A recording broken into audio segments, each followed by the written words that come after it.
As photographers, we often have triggers or things that catch our eye and cause us to shoot the things we shoot. You know, that can be anything from shapes to specific objects or colour or people. For me, it's usually light and shadow, and the way those lights and shadows create patterns and effects on the things around. Earlier in the week, I went for a walk with Mike Brown, and we were treated to some absolutely fantastic light. We're at the end of summer, early autumn, so the sun is naturally lower in the sky, and as such I was able to capture more of the type of images that I really enjoy taking. Today I want to show you some of the images I captured and talk you through what it was about them that drew me to the composition in the first place and my process for capturing exactly what I wanted. Now, before we go any further, I just want to say apologies in advance. I am full of cold. The kids have been back at school 3 weeks, so obviously they've brought germs home, and of course I have got them all.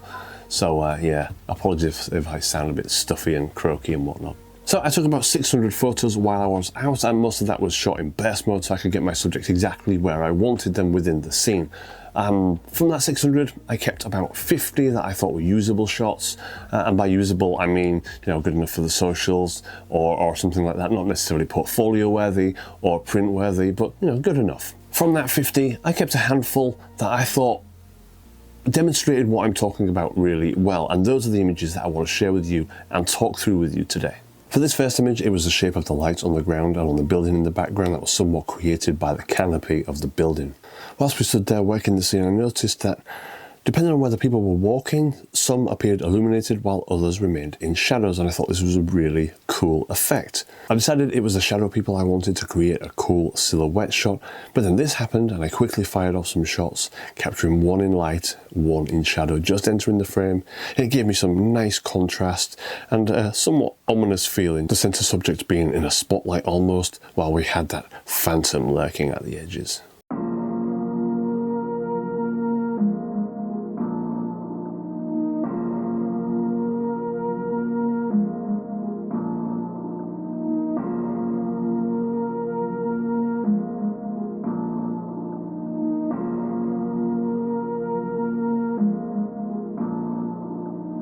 The second image came about because I wanted to show Mike this small street where I captured this shot a little while back with the Canon 6D and a vintage 135. The buildings at my back and on the right of the frame were casting deep shadows on the lower third and middle right of the frame, while the buildings in the background and the caged-in staircase were hit by that gorgeous morning light. We watched a while as people passed through the scene to see where the light would hit them, and I noticed that if they walked right along that lower third shadow line, they were fully illuminated, creating some really nice separation.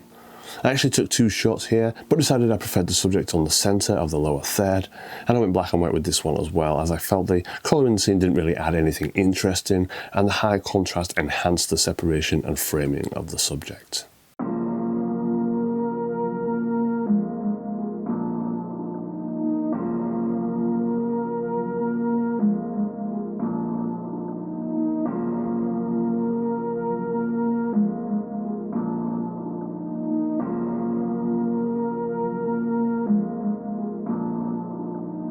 The next shot was one of my favourites from the day. This is the side of the Guildhall, and at certain times of the year and at certain times of the day you get this thin strip of light hitting right where those traffic lights are. In this case, the strip of light wasn't there, but the buildings at my back were once again casting deep shadows that covered the entire street and a few metres up the side of the Guildhall. In this case, even though it was really nice, it wasn't the light directly hitting the building that caught my eye, but the distorted reflection of it in the roof of the car in front of me, and how from where I was standing there was that strip of shadow between the reflected light and the light on the building, somewhat splitting the composition in 3.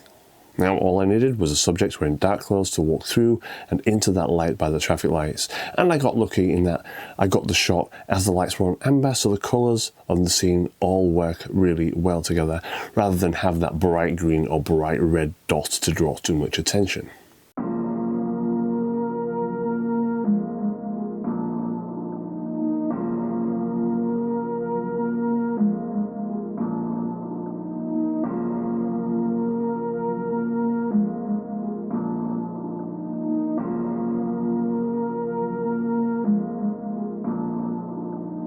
In this final image, it was the shadows of the posts and the dappled light on the ground that caught my attention. After that though, I noticed the horizontal and vertical lines intersecting, as well as the somewhat even spacing, and the entire frame once again being split into 3 from top to bottom. I watched a while as the people walked through and were being hit by those pockets of dappled light, but it took me a few minutes to get the subject alone and in the right spot, and this particular person just looked back as they stepped into that light, somewhat mirroring the shadow of that CCTV camera, and I knew this was my shot.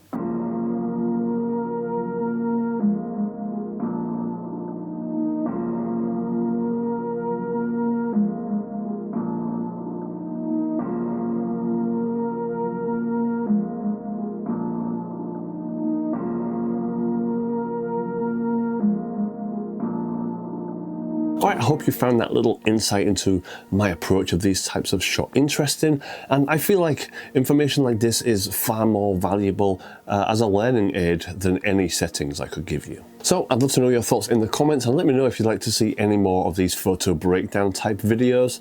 They're quite fun to do actually. It's always a good thing to look at your work after the fact and kind of, you know, analyze them a little bit and see what's going on there. It's well, I find it interesting anyway. Thanks very much for watching. I'll see you in the next one.